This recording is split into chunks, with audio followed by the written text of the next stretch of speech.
Assalamualaikum, kembali lagi dengan saya Soraya Zafira Bilkis, mahasiswi dari Universitas Suwandaya Gunujati atau Swagati dengan NPM 121020005 dari kelas Manajemen Reguler Sore. Di video sebelumnya, saya sudah mencoba membahas tentang pembelajaran berbasis kompetensi.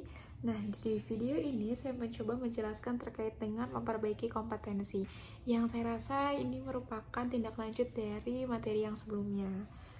Seperti biasa, tujuan pembuatan video materi pembelajaran ini adalah untuk membantu teman-teman yang membutuhkan materi terkait dengan memperbaiki kompetensi. Nah, video ini juga merupakan salah satu bentuk pemenuhan tugas dari mata kuliah manajemen inovatif. Sasaran dari video materi pembelajaran saya saat ini adalah teman-teman baik dari Uniswagati maupun dari universitas lain yang membutuhkan materi ini. Untuk mengefektifkan waktu, kita langsung ke pembahasannya saja. Semoga bisa membantu teman-teman ya.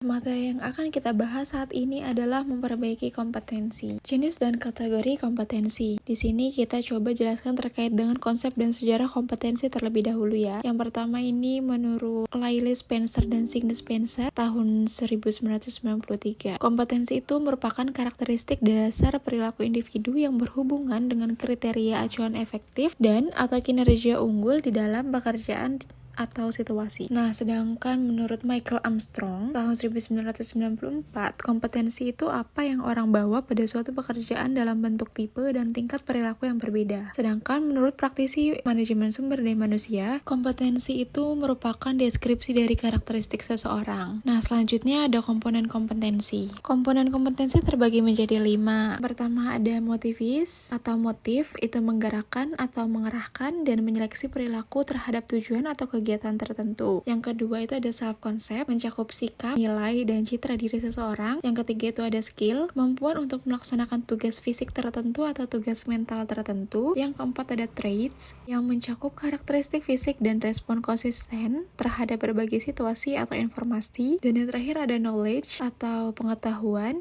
yang mencakup informasi seseorang dalam bidang spesifik atau tertentu. Perlunya kompetensi diperbaiki. Nah, perlunya kompetensi diperbaiki. Determinan yang mempengaruhi atau membentuk kompetensi. Yang pertama itu ada kepercayaan dan nilai. Kepercayaan dan nilai seseorang terhadap sesuatu itu sangat berpengaruh terhadap sikap dan perilaku seseorang. Yang kedua, keahlian atau keterampilan. Ini memegang peran penting dalam membentuk kompetensi. Nah, yang ketiga ini ada pengalaman, merupakan elemen penting dalam membentuk penguasaan kompetensi seseorang terhadap tugas. Kemudian karakteristik personal ini turut berpengaruh terhadap kompetensi seseorang. Kemudian ada motivasi. Motivasi seseorang terhadap suatu pekerjaan atau aktivitas akan berpengaruh terhadap hasil yang dicapai. Lalu ada isu emosional. Hambatan dan blok emosional sering membatasi penguasaan kompetensi. Dan yang terakhir kapasitas intelektual. Kapasitas intelektual seseorang akan berpengaruh terhadap penguasaan kompetensi. Nah, selanjutnya ada tingkat perbaikan kompetensi.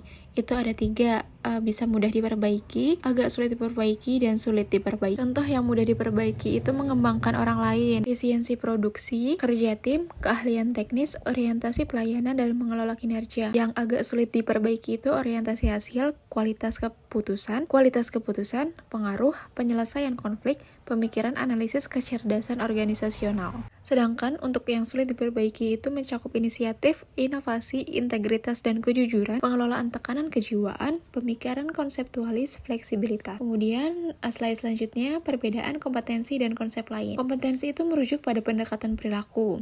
Perilaku tertentu dijadikan parameter untuk mampu melaksanakan pekerjaan secara efektif, berhasil, dan unggul atau superior. Komponen kompetensi menurut Boyatzis 1982 terdiri dari dorongan, sifat, citra diri, peran sosial, dan kemampuan. Pemahaman kompetensi menurut Spencer tahun 1993, dalam hal pemahaman kompetensi itu perlu dijelaskan pengertian tentang pengetahuan, keterampilan, kemampuan, dan bakat untuk mengetahui sejauh mana perbedaan atau kesamaan dari konsep tersebut. Pengetahuan seseorang menurut Dale tahun 2003, pengetahuan yang dimiliki seseorang bisa dikategorikan ke dalam 2 jenis, yaitu pengetahuan yang disadari dan pengetahuan yang tidak dapat disadari. Keterampilan perilaku. Keterampilan perilaku yang terkait tugas bisa dikuasai melalui latihan dan bantuan orang lain. Dan yang terakhir adalah perilaku. Perilaku merupakan fungsi dari faktor kepribadian individu dan faktor lingkungan. Sikap dibentuk dari kombinasi pengalaman, kondisi kondisi sosial atau lingkungan dan kepribadian. Selanjutnya ada metode penilaian kompetensi. Alternatif untuk desain kompetensi, yang pertama desain studi terbaik atau klasik dengan menggunakan sampel, yang kedua desain studi pendek dengan panel ahli, dan yang ketiga studi terhadap pemegang jabatan dan pekerjaan di masa depan. Selanjutnya ada rancangan studi. Rancangan studi terbaik model kompetensi dengan menggunakan sampel yang terdiri dari 6 tahap. Yang pertama menetapkan kriteria kinerja efektif, kedua mengidentifikasi kriteria sampel,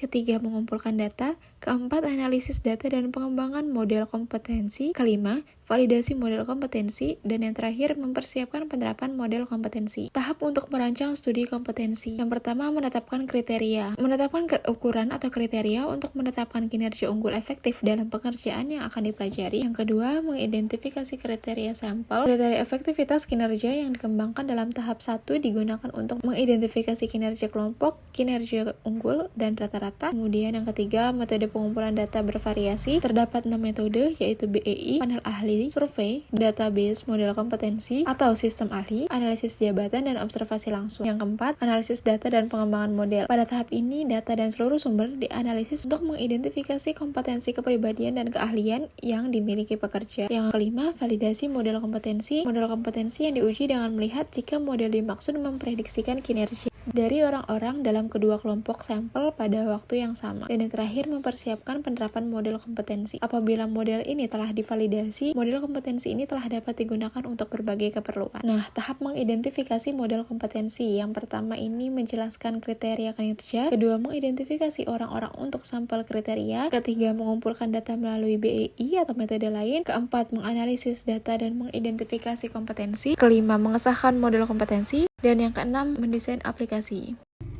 Nah, saya rasa videonya cukup sampai di sini aja ya, supaya teman-teman juga nggak bosan dengerinnya.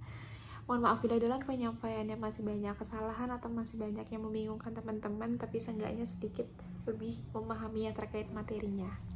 Sampai jumpa di video selanjutnya. Jangan lupa like, comment, dan subscribe. See you. Assalamualaikum warahmatullahi wabarakatuh.